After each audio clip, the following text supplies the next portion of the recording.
अगर मैं आपको ये कहूँ कि इंडिया में एक ऐसा ब्रांड है जो एडिडास, पूमा जैसी बड़ी बड़ी कंपनियों को टक्कर दे रहा है और बहुत ही अच्छा परफॉर्म कर रहा है, तो क्या आप मेरी बात मानेंगे? आज के इस वीडियो में मैं बात करने जा रहा हूँ HRX बाय ऋतिक रोशन, जहाँ पे एडिडास, पूमा जैसी कंपनियां बस 5% मार्केट शेयर के साथ मार्केट में ऑपरेट हो रही है। वहीं पे HRX 1000 करोड़ से ज्यादा का रेवेन्यू कर रहा है। इनका टोटल मार्केट शेयर 8% का है इंडिया में, जहाँ पे बहुत सारे सेलिब्रिटी के ब्रांड फेल हो जाते हैं, वहीं पे HRX बहुत ही अच्छा परफॉर्म कर रहा है। आपने देखा होगा इंडिया में सचिन तेंदुलकर का ब्रांड S10, सुनील शेट्टी का ब्रांड मिस्चिफ और टाइगर श्रॉफ का ब्रांड पिरोल, ये सारे ब्रांड मार्केट में बुरी तरीके से फेल हो गए। वहीं पे ऋतिक रोशन का ब्रांड HRX बहुत ही अच्छा परफॉर्म कर रहा है और लास्ट ईयर इसने 1000 करोड़ से ज्यादा का रेवेन्यू जनरेट किया था। आज हम जानते हैं इस कहानी को डिटेल में कि HRX कैसे इतना बड़ा ब्रांड बना और कैसे HRX ने मार्केट से अपने कंपटीशन को किल किया। HRX की कहानी को शुरू करने से पहले हम ऋतिक रोशन के बारे में थोड़ा सा जान लेते हैं।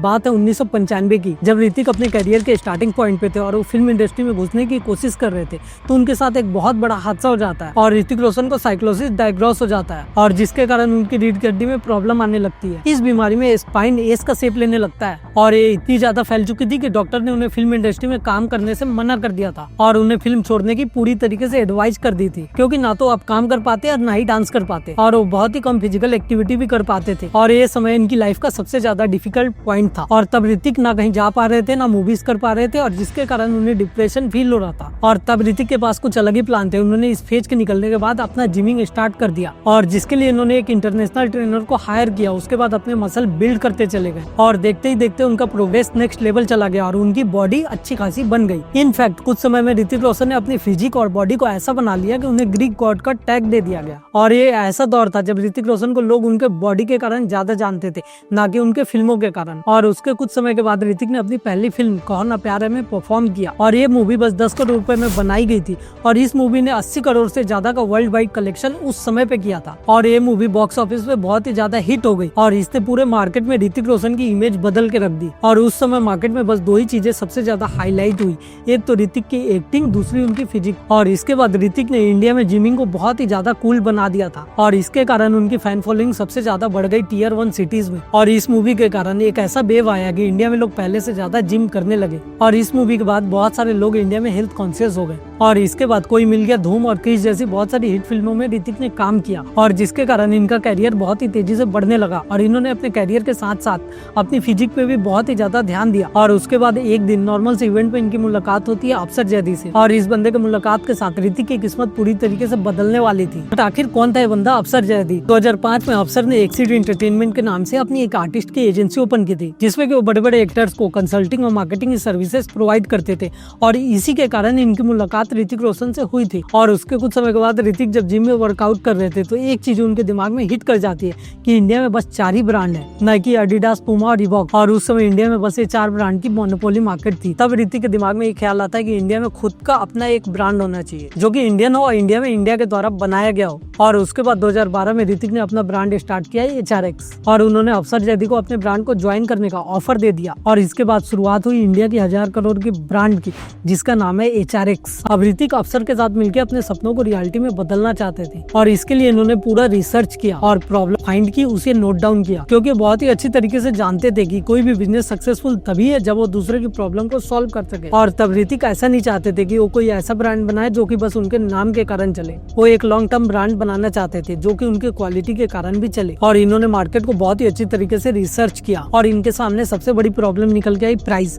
उस समय एडिडास, पूमा जैसी कंपनी बहुत ही ज्यादा लग्जरी प्राइस चार्ज करती थी, मिडिल क्लास आदमी से अफोर्ड नहीं कर सकता था और ये मिडिल क्लास के लिए भी लग्जरी आइटम हुआ करती थी। और एक नॉर्मल सा बंदा जो कि जिम जाता है इतने महंगे महंगे कपड़ों को अफोर्ड नहीं कर सकता था। तो इसी प्रॉब्लम को अफसर और ऋतिक ने मिलकर सॉल्व किया और 2013 में ऋतिक ने HRX ब्रांड को लॉन्च किया, जो कि बहुत ही ज्यादा अफोर्डेबल प्राइस पॉइंट पे आता था और ये मार्केट से एडिडास, पूमा जैसे ब्रांड को रिप्लेस करना चाहते थे और इनका ये ब्रांड बहुत ही कम समय में हिट हो गया। अब लोगों को एक ऐसा ब्रांड मिल गया था जो कि अफोर्डेबल था, सस्ता था और वो उसे आसानी से अफोर्ड कर सकते थे और ये इंडियन कंज्यूमर के लिए बहुत ही अच्छा प्रोडक्ट था जो कि बहुत ही अच्छे प्राइस पॉइंट पे आता था, क्योंकि अब कस्टमर को बहुत ही अच्छे क्वालिटी के साथ अच्छी प्राइस में अच्छी चीजें मिल जाया करती थी। और इसके बाद नाइकी, एडिडास, पूमा जैसी कंपनी अपनी प्राइसेस को बढ़ाने लगी और वहीं पे HRX ने अपने प्राइसेस को और उल्टा कम करते चला गया और इन्होंने अपने अफोर्डेबल प्राइस के कारण सबका अटेंशन ग्रैब किया। यहाँ पे एडिडास, पूमा की प्राइसिंग 1000 से शुरू होती है, वहीं पे 200 से इनकी प्राइस स्टार्ट हो जाती है, जो कि कंज्यूमर के लिए 5 गुना सस्ती होती है। अब नाइकी, एडिडास और पूमा कंपटीशन से पूरी तरीके से बाहर थे। इनके सामने एक और प्रॉब्लम थी, डीकैथलॉन। और डीकैथलॉन की अप्रोच भी HRX जैसी थी, अच्छी क्वालिटी की product, price come, but still HRX इनसे आगे निकल रहा है। मैं ऐसा क्यों कर रहा हूँ, मैं आगे के वीडियो में आपको समझाता हूँ। जहाँ पे बाकी के ब्रांड अपने प्रोडक्ट को इतने हाई प्राइस में सेल कर रहे हैं, वहीं पे HRX अपनी प्राइस को कम कैसे रख पा रहा है। सेम क्वालिटी होने के बाद भी ये अपने प्रोडक्ट को इतने कम रेट में कैसे बेच पा रहे हैं। और इसके पीछे 3 मेन रीजन है। HRX की मैन्युफैक्चरिंग इंडिया में होती है और जिसके कारण इनका लॉजिस्टिक कॉस्ट और इम्पोर्ट ड्यूटी दोनों बच जाता है। और दूसरी तरफ जो भी अदर ब्रांड है जैसे कि नाइकी, एडिडास, पूमा, उनके बहुत सारे प्रोडक्ट बाहर से आते हैं, जिसके कारण उन्हें लॉजिस्टिक कॉस्ट देना पड़ता है और उसके बाद उनसे इम्पोर्ट ड्यूटी चार्ज की जाती है और इसके कारण ये बहुत ही ज्यादा एक्सपेंसिव हो जाते हैं।